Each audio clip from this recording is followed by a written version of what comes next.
Price the lord. ಕರ್ತನ ಪರಿಶುದ್ಧ ನಾಮಕ್ಕೆ ಸ್ತೋತ್ರವಾಗಲಿ. ಕರ್ತನ ಸನ್ನಿಧಾನದಲ್ಲಿ ಬೆಳಗಿನ ಜಾವದಲ್ಲಿ ತಿರುಗೊಮ್ಮೆ ದೇವರ ಸನ್ನಿಧಾನದಲ್ಲಿ ಸೇರಿ ಬರುವುದಕ್ಕೆ ಕರ್ತನು ಕೊಟ್ಟಂತಹ ಕೃಪೆಗಾಗಿ ಕರ್ತನಿಗೆ ಸ್ತೋತ್ರ.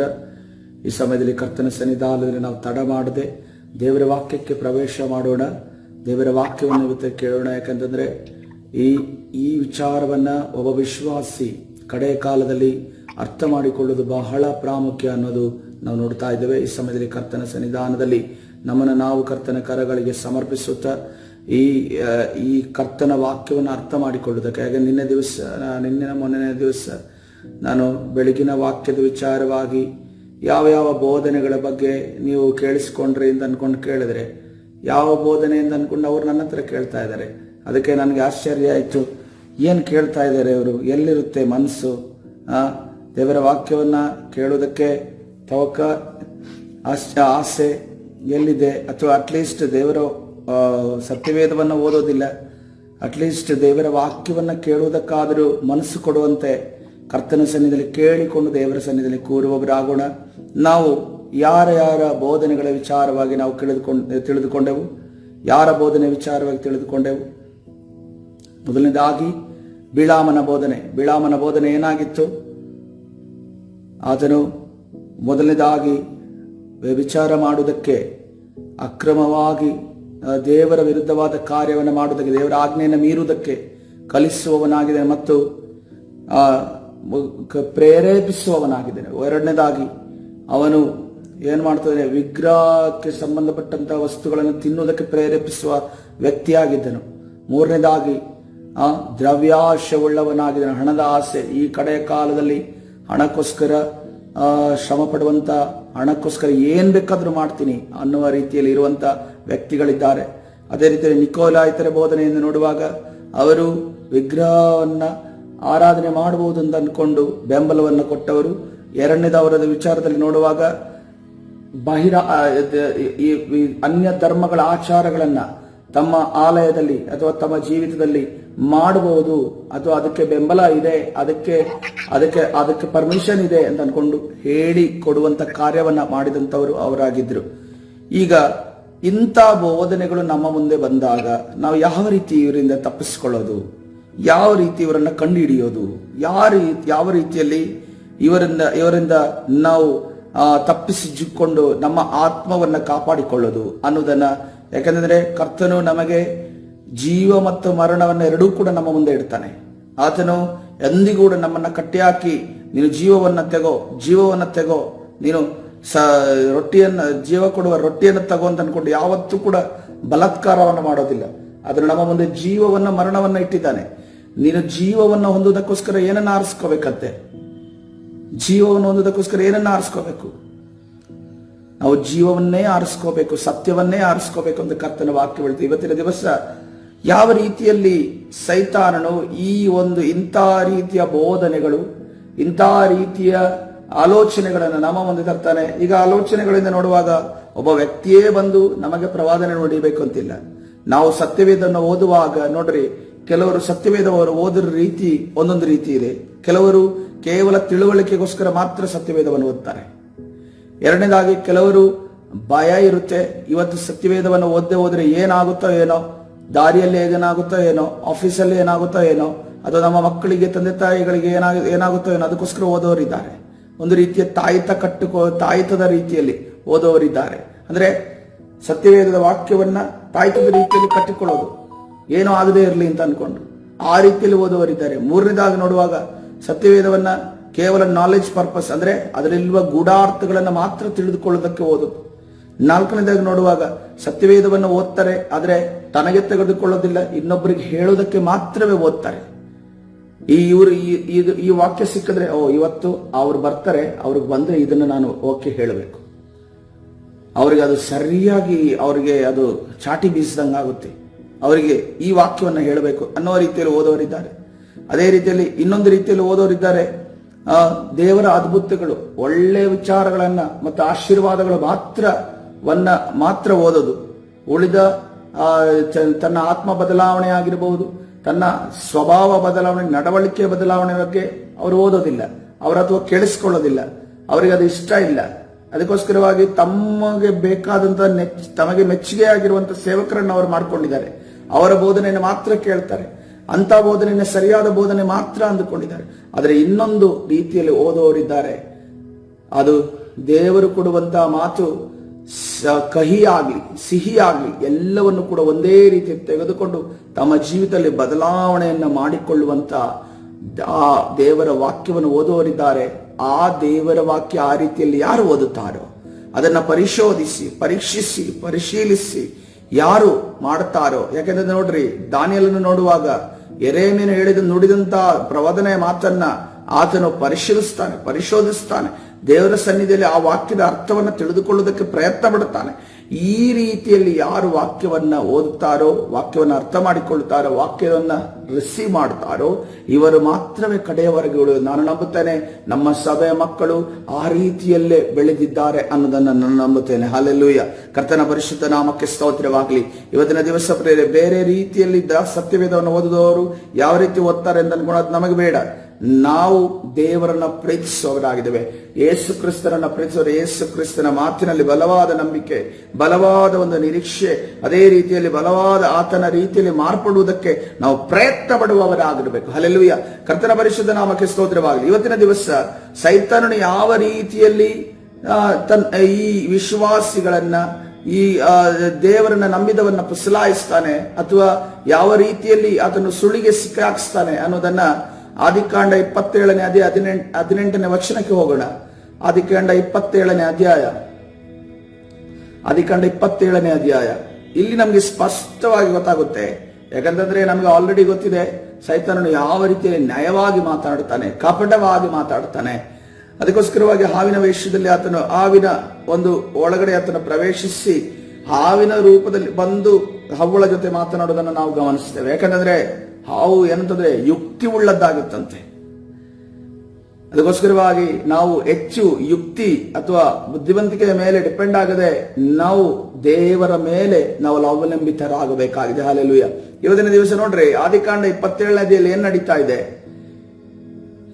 ಈಸಾಕನ ಒಂದು ಸಮಯ, ಕಡೆಯ ದಿನಗಳನ್ನ, ಕಡೆಯ ದಿವಸಗಳನ್ನ ನಾವು ನೋಡಿದ್ರೆ, ಯಾವಾಗ ಈಸಾಕನಿಗೆ ಒಂದು ಆಸೆ ಹುಟ್ಟುತ್ತೆ, ಏನಂತಂದ್ರೆ ತಾನು ಒಂದು ಬೇಟೆ ಮಾಂಸವನ್ನ ಸೇವಿಸಬೇಕು, ನನ್ನ ಮೊದಲನೇ ಮಗನನ್ನ ನನ್ನ ಆಶೀರ್ವಾದ ಮಾಡಬೇಕೆಂದು ಬಯಸ್ತಾನೆ.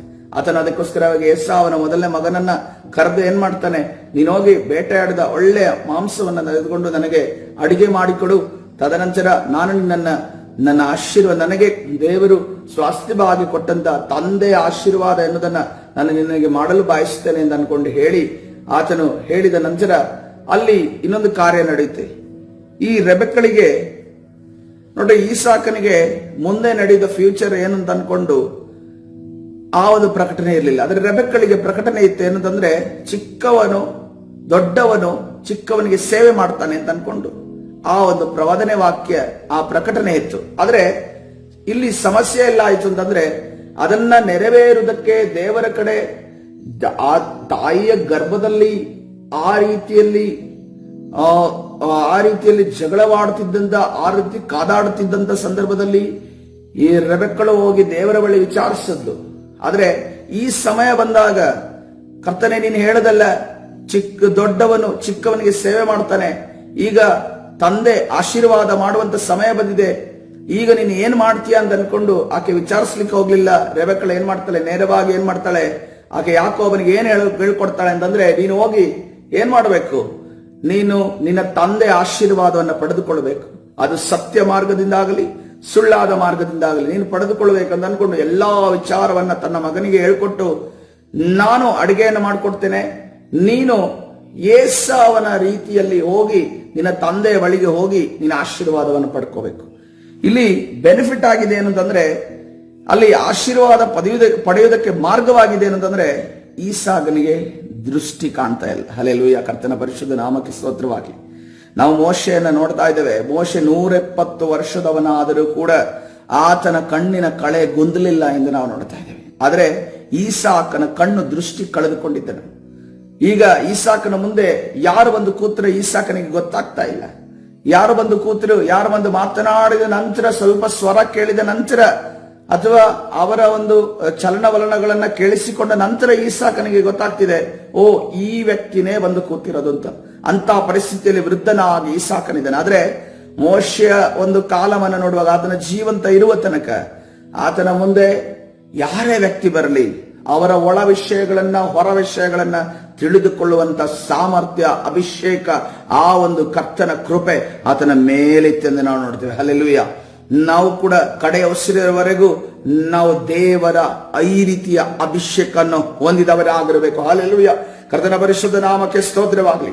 ಹೀಗೆ ಈ ರೀತಿಯಲ್ಲಿ ಈಸಾಕನು ಪರಿಸ್ಥಿತಿಯಲ್ಲಿ ಇರುವಾಗ ಏನ್ ಮಾಡ್ತಾಳೆ, ರೆಬೆಕ್ಕಳು ಯಾಕೋಬನನ್ನ ಒಳ್ಳೆಯ ಒಂದು ಅಡಿಗೆಯನ್ನ ಮಾಡಿ ಯಾಕೋಬನನ್ನ ಈಸಾಕನ ಬಳಿ ಕಳಿತಾಳೆ. 18ನೇ ವಚನಕ್ಕೆ ಬರೋಣ. ಅವನು ತಂದೆಯ ಬಳಿಗೆ ಹೋಗಿ ಅಪ್ಪ ಎಂದು ಹೇಳಲು ತಂದೆಯು ಬಹಳ ಗಮನವಿಟ್ಟು ಈ ವಾಕ್ಯಗಳನ್ನು ನೋಡಿಕೊಳ್ಳೋಣ. ಈ ರೀತಿಯಲ್ಲೇ ಸೈತಾನನು ವ್ಯಕ್ತಿಗಳನ್ನು ನಮ್ಮ ಮುಂದೆ ಬಿಡ್ತಾನೆ. ಈ ರೀತಿಯಲ್ಲೇ ಆಲೋಚನೆಗಳನ್ನು ಸೈತಾನನು ನಮ್ಮ ಮುಂದೆ ಬಿಡ್ತಾನೆ. ಈ ರೀತಿಯಲ್ಲೇ ಕೆಲವು ಪ್ರವಾದನೆ ವಾಕ್ಯಗಳನ್ನ ಸೈತಾನನು ನಮ್ಮ ಮುಂದೆ ಬಿಡ್ತಾನೆ. ಯಾವ ರೀತಿಯಲ್ಲಿ ನಾವು ತಪ್ಪಿಸಿಕೊಳ್ಳೋದು? ಈಸಾಕನ ಮುಂದೆ ಈಗ ಯಾಕೋಬನು ಮೋಸದಿಂದ ಬರ್ತಾ ಇದ್ದಾನೆ. ಏನಂತ ಕರೀತಾರೆ? ಅಪ್ಪ ಎಂದು ಹೇಳಲು ತಂದೆಯು ಏನು ಮಗನೇ, ಇಷ್ಟು ಮಾತ್ರ ಈಸಾಕನು ಹೇಳಬೇಕಿತ್ತು. ಆದ್ರೆ ಕಣ್ಣ ದೃಷ್ಟಿ ಕಳೆದುಕೊಂಡಂತ ಈಸಾಕನ ಏನ್ ಮಾಡ್ತಾ ಇದ್ದಾನೆ ಗೊತ್ತೇ? ನೀನು ಯಾರು ಎಂದು ಕೇಳಿದನು. ಹಲ್ಲೆಲೂಯಾ. ಕರ್ತನ ಪರಿಶುದ್ಧ ನಾಮಕ್ಕೆ ಸ್ತೋತ್ರವಾಗಲಿ. ಇಷ್ಟು ವರ್ಷಗಳ ಕಾಲ ಇಷ್ಟು ತನ್ನ ಮಕ್ಕಳ ಜೊತೆ ಇದ್ದಂತ ಈಸಾಕನಿಗೆ ಯಾಕೋಬನ ಸ್ವರವನ್ನು ಕೂಡ ಗ್ರಹಿಸುವುದಕ್ಕೆ ಸಾಧ್ಯವಾಗ್ತಾ ಇಲ್ಲ. ಇವತ್ತಿನ ದಿವಸ ದೇವರ ಸ್ವರವನ್ನ ಕೇಳುವಂತ ದೇವಜನರೇ, ನಮಗೆ ದೇವರ ಸ್ವರವನ್ನ ರೆಕಗ್ನೈಸ್ ಮಾಡುವುದಕ್ಕೆ ಸಾಧ್ಯನಾ? ಅಥವಾ ನಮ್ಮ ಜೊತೆ ಸೈತಾನನ ಮಾತಾಡ್ತಾ ಇದ್ದಾನ? ನಮ್ಮ ಜೊತೆ ನಮ್ಮ ಮನುಷ್ಯ ಒಳಗಡೆ ನಾವೇ ನಮ್ಮ ಜೊತೆ ಮಾತನಾಡ್ತಿದ್ದೇವ? ಅಥವಾ ದೇವರ ಮಾತನಾಡ್ತಾ ಇದ್ದಾರೆ? ಯಾಕೆಂದ್ರೆ ಅನೇಕ ದರ್ಶನಗಳು, ಅನೇಕ ಪ್ರವಾದನೆಗಳು, ಅನೇಕ ದೇವರ ವಾಕ್ಯದ ಆಲೋಚನೆಗಳು ಅದು ತಪ್ಪಾಗಿರುವಂತ ನಿಮಿತ್ತವಾಗಿ ನಮ್ಮನ್ನು ಅದು ತಪ್ಪಾದ ದಾರಿಗೆ ಎಳೆದುಕೊಂಡು ಹೋಗುತ್ತೆ. ತಪ್ಪಾದ ದಾರಿಯಲ್ಲಿ ನಾವು ಅರ್ಧ ದಾರಿ ಹೋದ ನಂತರ ನಮಗೆ ಗೊತ್ತಾಗುತ್ತೆ, ಓ ನಾನು ಸರಿಯಾದ ಮಾರ್ಗದಲ್ಲಿ ಇಲ್ಲ, ನಾನು ತಪ್ಪಾದ ಮಾರ್ಗದಲ್ಲಿದ್ದೇನೆ ಅನ್ನೋದನ್ನ ಅರ್ಥವಾಗುತ್ತೆ. ಇವತ್ತಿನ ದಿವಸ ನಮ್ಮ ಶ್ರವಣ ಶಕ್ತಿಯನ್ನ ಶುದ್ಧೀಕರಿಸಿ ಕರ್ತನೆ ಕೇಳಿಕೊಳ್ಳೋಣ. ಕರ್ತನ ಸನ್ನಿಧಾನದಲ್ಲಿ ಸಮಯದಲ್ಲಿ ಕರ್ತನೆ ನನ್ನ ಶ್ರವಣ ಶಕ್ತಿಯನ್ನ ಸ್ಥಿರಪಡಿಸು ಸ್ವಾಮಿ. ಕರ್ತನೆ ನಿನ್ನ ಸ್ವರವನ್ನ ಕೇಳುವಂತೆ ನನಗೆ ಸಹಾಯ ಮಾಡು. ಕರ್ತನೆ ನಿನ್ನ ವಾಕ್ಯವನ್ನ ಗ್ರಹಿಸುವಂತೆ ಸಹಾಯ ಮಾಡು. ಕರ್ತನೆ ಕೇಳಿಸಿಕೊಳ್ಳಲು ವಾಕ್ಯ ನಿನ್ನಿಂದ ಬಂದಿದೆಯೋ? ಕರ್ತನೆ ದುಷ್ಟನಾದ ಕರ್ತನೆ ಸೈತಾನನಿಂದ ಬಂದಿದೆಯೋ? ನನಗೆ ಸಹಾಯ ಮಾಡು ಎಂದು ಕೇಳಿಕೊಳ್ಳೋಣ. ಹಲ್ಲೆಲೂಯಾ. ಯೇಸುವಿನ ನಾಮದಲ್ಲಿ ಆಮೆನ್. ಹಲ್ಲೆಲೂಯಾ. ಕರ್ತನ ಪರಿಶುದ್ಧ ನಾಮಕ್ಕೆ ಸ್ತೋತ್ರವಾಗಲಿ. ಈಸಾಕನ ಕೇಳ್ತಾ ಇದ್ದೇನೆ, ಏನು ಮಗನೇ? ಮಗ ಅಂತ ಗೊತ್ತಾಯ್ತು, ಆದ್ರೆ ಯಾರು ಅಂತ ಗೊತ್ತಿಲ್ವಾ? ಮಕ್ಕಳಲ್ಲಿ ಯಾರು ಅಂತ ಗೊತ್ತಿಲ್ವಲ್ಲ. ನೀನು ಯಾರು ಎಂದು ಕೇಳ್ತಾ ಇದ್ದಾನೆ. ಇವತ್ತಿನ ದಿವಸ ಇಲ್ಲಿ ಈಸಾಕನು ಒಂದು ಕನ್ಫರ್ಮೇಶನ್ ತಗೋತಾ ಇದ್ದಾನೆ. ಯಾರಿದು? ದೊಡ್ಡ ಮಗನ, ಚಿಕ್ಕ ಮಗನ? ನಾನು ಯಾರಿಗೆ ಮಾಡಕ್ ಕೇಳಿದ್ದು? ದೊಡ್ಡ ಮಗನಿಗೆ ಮಾಡಿಕೊಡೋದಕ್ಕೆ ಕೇಳಿದ್ದು. ದೊಡ್ಡ ಮಗನ, ಚಿಕ್ಕ ಮಗನ ಎನ್ನುವಂತ ಒಂದು ಸಂಶಯ ಅಥವಾ ಒಂದು ಪರೀಕ್ಷೆ ಮಾಡುವಂತ ಆಲೋಚನೆ ಈಸಾಕನ ಯಾಕೆ ಬಂತು ಅನ್ನೋದನ್ನ ಮುಂದೆ ನೋಡುವಾಗ, ಯಾಕೋಬನು ಅವನಿಗೆ, ನಾನು ನಿನ್ನ ಹಿರಿ ಮಗನಾದ ಏಸಾವನು, ನಿನ್ನ ಅಪ್ಪಣೆಯಂತೆ ಮಾಡಿಕೊಂಡು ಬಂದಿದ್ದೇನೆ. ಎದ್ದು ಕೂತುಕೊಂಡು ನಾನು ತಂದಿರುವ ಬೇಟೆ ಮಾಂಸವನ್ನು ಊಟ ಮಾಡಿ ನನ್ನನ್ನು ಆಶೀರ್ವದಿಸು ಎಂದು ಹೇಳಲು. ಹಲ್ಲೆಲೂಯಾ. ಕರ್ತನ ಪರಿಶುದ್ಧ ನಾಮಕ್ಕೆ ಸ್ತೋತ್ರವಾಗಲಿ. ಯಾರಿಗಾದ್ರೂ ಕೂಡ ಊಟ ತಂದು ಕೊಟ್ಟು ಕೂಡಲೇ ಯಾಕೋಬನು ಅವನಿಗೆ, ನಾನು ನಿನ್ನ ಹಿರಿಯ ಮಗನಾದ ಏಸಾವನಂತ ಹೇಳ್ದ. ಓಕೆ, ನಿನ್ನ ಅಪ್ಪಣೆಯಿಂದ ಮಾಡಿಕೊಂಡು ಬಂದಿದ್ದೇನೆ ಅಂತ ಅನ್ಕೊಂಡು ಹೇಳಿದ. ಓಕೆ, ಎದ್ದು ಕೂತುಕೊಂಡು ನಾನು ತಂದಿರುವ ಬೇಟೆ ಮಾಂಸವನ್ನ ತಿನ್ನು, ಊಟ ಮಾಡು ಅಂತ ಅನ್ಕೊಂಡು ಹೇಳ್ಬೋದಿತ್ತು. ಬಟ್ ತಂದೆ ಊಟ ಮಾಡೋದು ಆತನ ಮ್ಯಾಟರ್ ಅಲ್ಲ. ತಂದೆ ಹೊಟ್ಟೆ ತುಂಬಿಸ್ಕೊಳ್ಳೋದು, ತಂದೆ ತೃಪ್ತನಾಗೋದು ಆತನಿಗೆ ಇಷ್ಟವಾದ ವಿಚಾರವಲ್ಲ. ಈಗ ಅವನಿಗೆ ಮ್ಯಾಟರ್ ಎಲ್ಲಿದೆ? ಅವನಿಗೆ ಆಶೀರ್ವಾದ ಮಾಡಬೇಕು. ಎಲ್ಲಿ ಲಾಭ ಇದೆ, ಎಲ್ಲಿ ಪ್ರಾಫಿಟ್ ಇದೆ, ಆಶೀರ್ವಾದವನ್ನ ಮಾಡಬೇಕು. ತಂದೆ ಆಶೀರ್ವಾದ ತನ್ನ ಅಣ್ಣನಿಗೆ ಹೋಗೋದಕ್ಕಿಂತ ನನಗೆ ಸಿಗಬೇಕು ಅಂತ ಅನ್ಕೊಂಡು ಇಲ್ಲಿ ಯಾಕೋಬನು ಬಯಸ್ತಾನೆ. ಇವತ್ತಿನ ದಿವಸ ನಮ್ಮ ಮಾತುಗಳಲ್ಲಿ ಕೂಡ ನಾವು ಈ ರೀತಿಯ ಸ್ವಾರ್ಥ ಚಿಂತಕರಾಗಿದ್ದೇವ. ನಾವು ಮಾತಾಡುವಾಗ ಏನ್ ಮಾಡ್ತೇವೆ? ಎಲ್ಲ ಮಾತಾಡ್ತೇವೆ, ಅದರ ಮಧ್ಯದಲ್ಲಿ ಒಂದು ನಮ್ಮ ಲಾಭವನ್ನ, ನಮಗೆ ಬೇಕಾದದ್ದನ್ನ ಇಟ್ಟಿರ್ತೇವೆ. ಅದರ ಮಧ್ಯದಲ್ಲಿ ಇಟ್ಟು ತದನಂತರ ಅದನ್ನ ಕಾನ್ಸಂಟ್ರೇಟ್ ಮಾಡ್ತೇವೆ, ಅದನ್ನ ಒತ್ತಿ ಹಿಡಿತೇವೆ. ಈ ಬೇರೆ ವಿಚಾರಗಳನ್ನೆಲ್ಲ ಯಾಕೆ ಮಾತಾಡ್ತಿರೋದು, ಯಾಕೆ ಕೊಡ್ತಾ ಇರೋದು, ಯಾಕೆ ಅವರ ಜೊತೆ ಇದು ಮಾಡ್ತಿರೋದು ಅಂತಂದ್ರೆ, ಈ ವಿಚಾರ ನನಗೆ ಸಿಗಲಿ, ಈ ಮ್ಯಾಟರ್ ನನಗೆ ಸಿಗಲಿ. ಹಲ್ಲೆಲೂಯಾ. ಎಷ್ಟು ಜನರಿಗೆ ಅರ್ಥವಾಗ್ತಿದೆ ನಾನು ಹೇಳ್ತಿರೋದು? ನೋಡ್ರಿ, ಪರ್ವತ ಪ್ರಸಂಗದಲ್ಲಿ ಯೇಸು ಕ್ರಿಸ್ತನು ಆತನು ಪರ್ವತದ ಮೇಲೆ ನಿಂತು ಹೇಳಿದ್ದು ಎಲ್ರಿಗೂ ಪರ್ವತದ ಕೊನೆಯವರೆಗೂ ತಲುಪಿತು. ನಾನು ಯೇಸು ಕ್ರಿಸ್ತನಷ್ಟು ಅಭಿಷಕ್ತನಲ್ಲ. ಅದಕ್ಕೋಸ್ಕರವಾಗಿ ತಾವೆಲ್ಲ ಎಷ್ಟು ಅರ್ಥ ಮಾಡ್ಕೊಳ್ತಿದ್ದೀರೋ ನನಗೆ ಗೊತ್ತಿಲ್ಲ. ಇದನ್ನ ಅರ್ಥ ಮಾಡಿಕೊಳ್ಳೋದು ಬಹಳ ಪ್ರಾಮುಖ್ಯ ಇವತ್ತಿನ ದಿವಸದಲ್ಲಿ. ಯಾಕೆಂತಂದ್ರೆ ನಾವು ನಮ್ಮನ್ನ ದಾರಿ ತಪ್ಪಿಸುವಂತ ಅನೇಕ ವಿಚಾರಗಳಿದ್ದಾವೆ. ನಾವು ಮುಗ್ಧರಾಗಿ ನಾವು ದೇವರಲ್ಲಿ ನಡೆಯುವವರಾಗಿದ್ದೇವೆ, ಆದ್ರೆ ನಮಗೆ ದಾರಿ ತಪ್ಪಿಸುವಂತ ಅನೇಕ ಕಾರ್ಯಗಳಿದ್ದಾವೆ. ಇವತ್ತಿನ ದಿವಸ ಕರ್ತಾದಿ ಕರ್ತನು ದೇವಾದಿ ದೇವನು ಹೇಳುತ್ತಿರುವಂತಹ ಆಲೋಚನೆಯನ್ನ ನಾವು ಗ್ರಹಣ ಮಾಡಿಕೊಳ್ಳೋಣ, ನಮ್ಮ ಮನಸ್ಸಿಗೆ ತೆಗೆದುಕೊಳ್ಳೋಣ.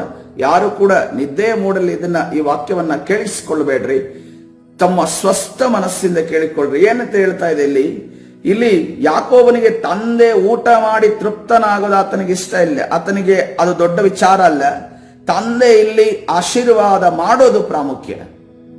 ಇವತ್ತಿನ ದಿವಸ ಸ್ವಾರ್ಥ ಚಿಂತಕರಾದ ಮಕ್ಕಳು ನಾವಾಗಿದ್ದೇವ. ಅನೇಕ ಜನ ಈ ಮಕ್ಕಳಲ್ಲಿ ಕೂತಿದ್ದೇವೆ, ತಂದೆ ತಾಯಿಗೆ ಏನೋ ಒಂದು ಹೇಳಿ ಪುಸಲಾಯಿಸಿ, ಅಪ್ಪ ನಾನು ಪ್ರಾರ್ಥನೆ ಮಾಡ್ತೀನಪ್ಪ, ಅಪ್ಪ ನಾನು ಉಪವಾಸ ಮಾಡ್ತೀನಿ, ಅಮ್ಮ ನಾನು ಇವತ್ತು ಸತ್ಯವೇದ ಓದ್ತೀನಿ ತಂದ್ಕೊಂಡು ಹೇಳ್ಕೊಂಡು ಬೇರೆ ಕೆಲಸವನ್ನ ಮಾಡುವಂತ, ಅಥವಾ ಇವತ್ತು ನಾವು ಉಪವಾಸ ಮಾಡಿದ್ರೆ ಸಂಜೆ ನನಗೆ ಫ್ರೆಂಡ್ಸ್ ಮನೆಗೆ ಹೋಗೋದಕ್ಕೆ ನನ್ನ ತಾಯಿ ಬಿಟ್ಬಿಡ್ತಾಳೆ, ಇಲ್ಲ ಅಂದ್ರೆ ಸಂಜೆ ಹೋಗೋದಕ್ಕಾಗೋದಿಲ್ಲ, ಇಲ್ಲಾಂದ್ರೆ ನನ್ನ ತಾಯಿ ಏನ್ ಮಾಡ್ತಾಳೆ, ನನ್ನ ತಾಯಿ ಏನ್ ಮಾಡ್ತಾಳೆ, ತಡಿತಾಳೆ.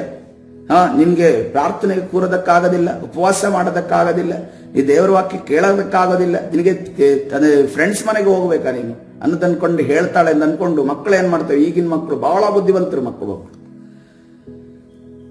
ಆತ್ಮಿಕವಾದ ವಿಚಾರಗಳನ್ನ ಮಾತಾಡೋದು. ಯಾರು ಆತ್ಮಿಕರಾಗಿದ್ರು ಅವರ ಮುಂದೆ ಆತ್ಮಿಕ ವಿಚಾರಗಳನ್ನ ಮಾಡೋದು. ಅಪ್ಪ ಅಥವಾ ಅಮ್ಮ ಯಾರು ಆತ್ಮಿಕ ವಿಚಾರಗಳ ಇರ್ತಾರೋ, ಅಮ್ಮ ಇವತ್ತು ಉಪವಾಸ ಮಾಡೋಣ, ಪ್ರಾರ್ಥನೆ ಮಾಡೋಣ, ಇವತ್ತು ಸತ್ಯವೇದ ಓದೋಣ, ಇವತ್ತು ಒಂದು ಚಾಪ್ಟರ್ ಜಾಸ್ತಿ ಓದೋಣ. ಈ ರೀತಿಯಲ್ಲಿ ನಿಮ್ಮ ಬಳಿಗೆ ಮಕ್ಕಳು ಬರುವಾಗ ಮಕ್ಕಳನ್ನ ಕಂಡುಹಿಡಿಯುವಂತ ಆತ್ಮಿಕ ಕಣ್ಣುಗಳು ನಿಮಗೆ ತೆರೆಯಲ್ಪಟ್ಟಿದೆಯಾ ಪ್ರಿಯರೇ? ಹಲ್ಲೆಲೂಯಾ. ನಾವು ಬಹಳ ಎಚ್ಚರದಿಂದ ಇರಬೇಕು. ಇವತ್ತಿನ ದಿವಸ ಪ್ರಿಯರೇ, ಇವತ್ತಿನ ಜನರೇಷನ್ ತಂದೆ ತಾಯಿಗಿಂತ ಸ್ಪೀಡ್ ಆಗಿ ಮುಂದೆ ಹೋಗಿದೆ.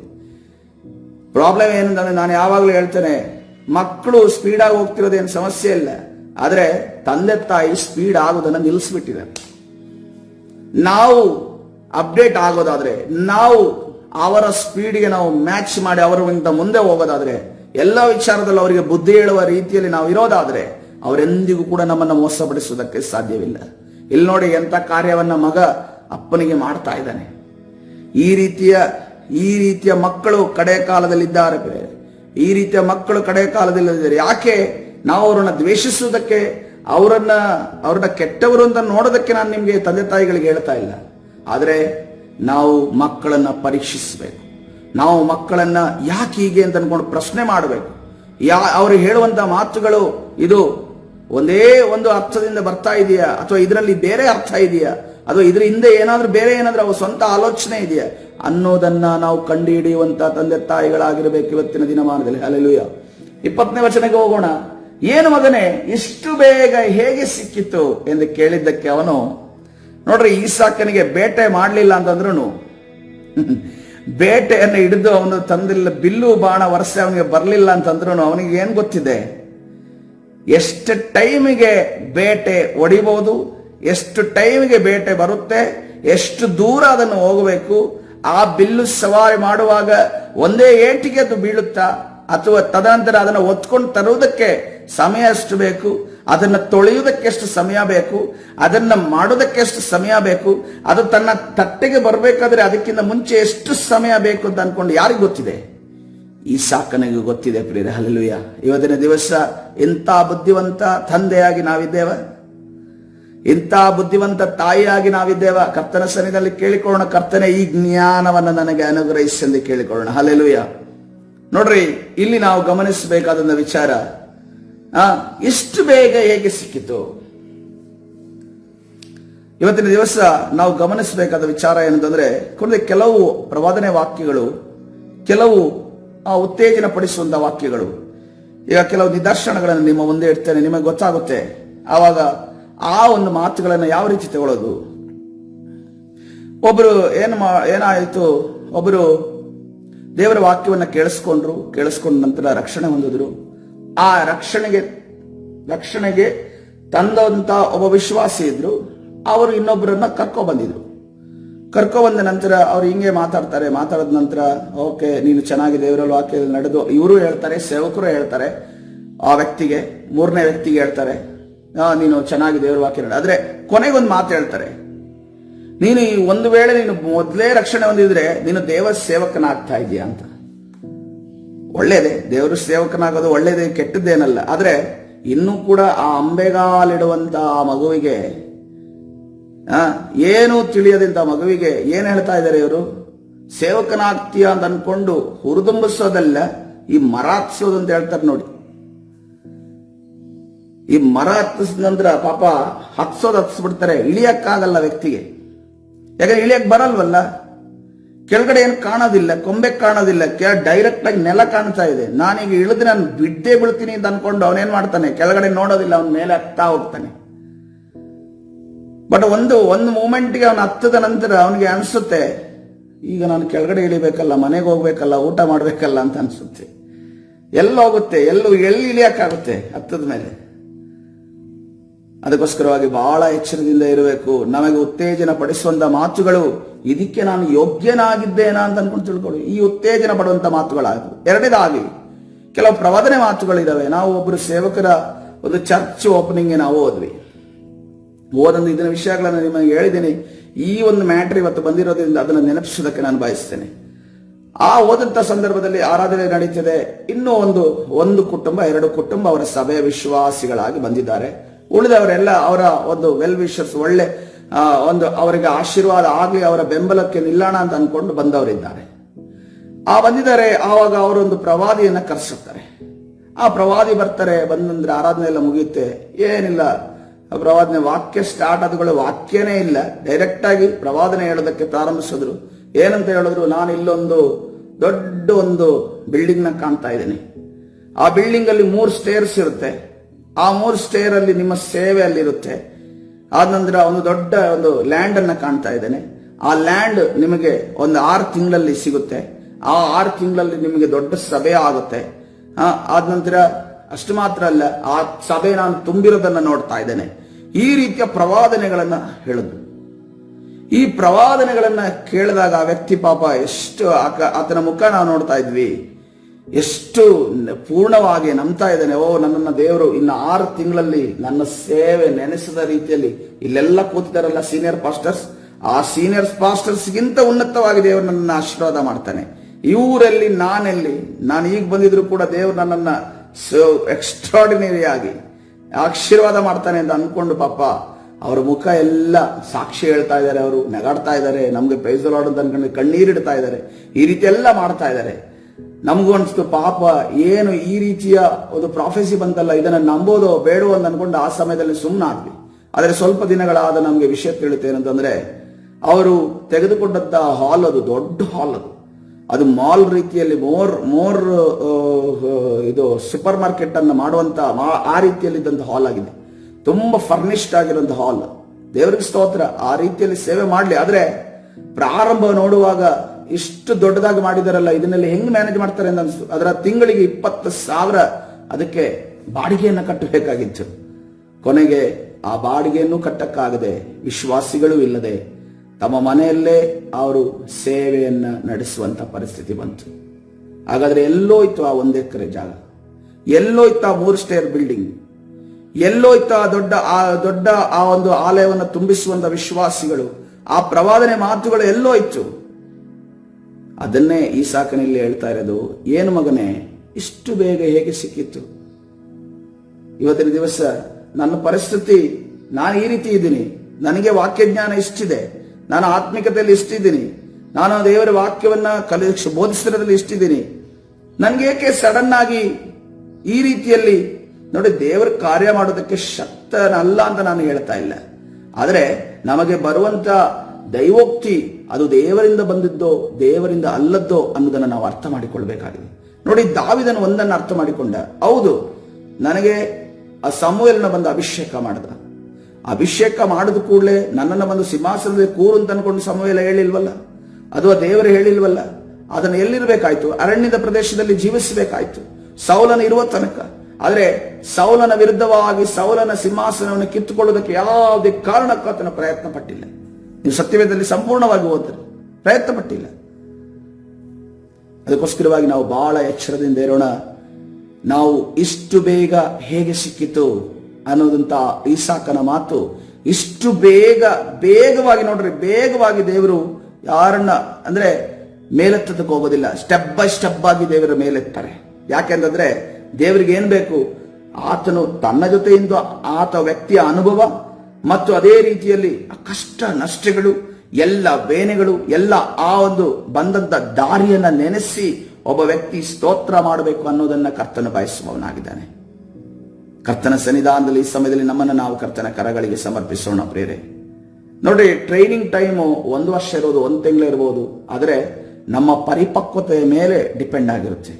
ನಾನು ಪರಿಪಕ್ವನಾಗಿದ್ದನೋ, ನನಗೆ ಕೊಟ್ಟಿರುವಂತ ಆ ದೊಡ್ಡ ಜವಾಬ್ದಾರಿಯನ್ನ ಈಗ ಸಡನ್ ಆಗಿ ಹೋಗಿ ಇವತ್ತಿನ ದಿವಸ CM DK ಅವರು ಬಂದು ನೀನೇ ಹೋಗಿ DC ಹೋಗಿ ಕುತ್ಕೋ ಅಂತ ಅನ್ಕೊಂಡು ಹೇಳಿದ್ರೆ ನಮ್ಗೆ ಕುತ್ಕೊಳಕ್ ಆಗುತ್ತಾ?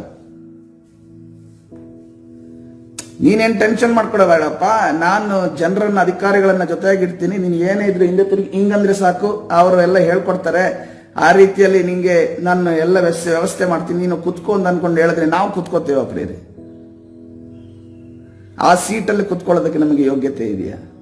ನಾವು ಅನ್ಕೋತೀವಿ, ಅಯ್ಯೋ ನನ್ಗೆ ಇಲ್ಲಿ ಮನೆ ನಿಭಾಯಿಸೋದಕ್ಕೆ ಕಷ್ಟ, ಇಲ್ಲಿ ಈ ಸಿಟಿನೇ ನಿಭಾಯಿಸೋದು, ಎಂತೆಂಥ ಜನರು ಇದ್ದಾರೆ, ನನ್ನ ಸಾಯಿಸ್ಬಿಡ್ತಾರೆ ಅಂತ ಅನ್ಕೊಂಡು ನಾವು ಸುಮ್ಮನೆ ದೂರ ಇರ್ತೀವಿ. ಅದೇ ರೀತಿಯಲ್ಲಿ ನಮಗೆ ಸಿಕ್ಕಿದಾಗ ಅದನ್ನ ವಿಚಾರಣೆ ಮಾಡಿ, ಅದನ್ನ ಕರ್ತನಲ್ಲಿ ಕೇಳಿಕೊಂಡು, ಕರ್ತನ ಇನ್ವೆಸ್ಟಿಗೇಟ್ ಮಾಡಿ ನಾವು ಮುಂದೆ ಹೋಗಬೇಕಾಗಿದೆ. ನಾವು ಯಾವ ರೀತಿಯಲ್ಲಿ ಇನ್ವೆಸ್ಟಿಗೇಟ್ ಮಾಡೋದು ಅನ್ನೋದನ್ನ ನಾಳೆ ದಿವಸ ಕಲಿಯೋಣ. ಇವತ್ತಿನ ದಿವಸ ಇಷ್ಟು ಬೇಗ ನನಗೆ ಇಷ್ಟು ಬೇಗ ಹೇಗೆ ಸಿಕ್ಕಿತು? ನಮ್ಮ ಯೋಗ್ಯತೆ ನಮಗೆ ಗೊತ್ತಿದೆಯಲ್ಲ, ನಮ್ಮ ಯೋಗ್ಯತೆ ನಮಗೆ ಗೊತ್ತಿರುವಾಗ ನನಗೆ ಈ ರೀತಿಯ ಮಾತುಗಳು ಎನ್ಕರೇಜ್ಮೆಂಟ್ ಬರುವಾಗ ಎಲ್ಲಿ ಬ್ರದರ್ ನನಗೆ ಸಿಕ್ಕೋದು? ನನ್ನ ಇನ್ನೂ ಕೂಡ ಸತ್ಯವೇದ ಫುಲ್ಲೇ ನಾನು ಓದಿಲ್ಲ. ನಾನು ಹೊಸ ಒಡಂಬಡಿಕೆ ಹಳೆ ಒಡಂಬಡಿಕೆಯನ್ನು ಮುಗಿಸಿಲ್ಲ, ಹೊಸ ಒಡಂಬಡಿಕೆಯನ್ನು ಮುಗಿಸಿಲ್ಲ. ಅದನ್ನ ಮುಗಿಸಿ ಅದರ ಬಗ್ಗೆ ವಾಕ್ಯದ ಬಗ್ಗೆ ಆ ಒಂದು ವಾಕ್ಯದ ಬಗ್ಗೆ ಇನ್ನೂ ತಿರಳನ್ನು ನಾನು ಕಲಿತಿಲ್ಲ. ಎಲ್ಲಿ ಸಾಧ್ಯ ನನಗೆ ಅನ್ನುವ ರೀತಿಯಲ್ಲಿ ನಾವು ನಮ್ಮ ಯೋಗ್ಯತೆ ಬಗ್ಗೆ ತಿಳಿದುಕೊಂಡಿದ್ರೆ ದೇವರು ಆವಾಗ ಒಂದು ವೇಳೆ ಅದು ನೆರವೇರೋದಾದರೂ ಕೂಡ ಆ ಸಮಯದಲ್ಲಿ ಕರ್ತನು ನಮ್ಮನ್ನ ಬಲಪಡಿಸಿ ನಡೆಸುವಾತನಾಗಿ. ಹಲ್ಲೆಲೂಯಾ.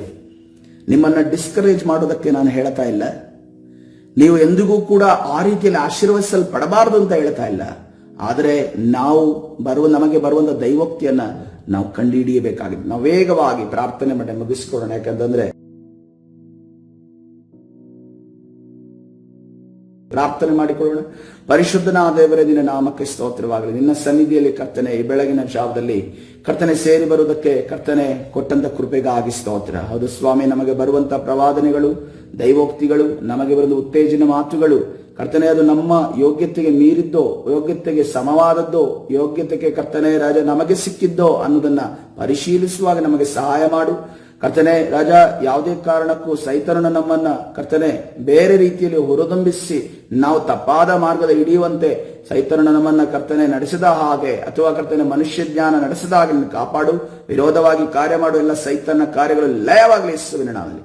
ಬಿಡುಗಡೆ ಕೊಡು, ನೀನು ತಾನೇ ನಡೆಸು. ಕರ್ತನಾದ ಯೇಸು ಸ್ವಾಮಿ ಹೆಸರಿನಲ್ಲಿ ಪ್ರಾರ್ಥಿಸಿ ಹೊಂದಿಕೊಳ್ತೇನೆ ಜೀವವುಳ್ಳ ತಂದೆ, ಆಮೇನ್. ಹಲ್ಲೆಲೂಯಾ.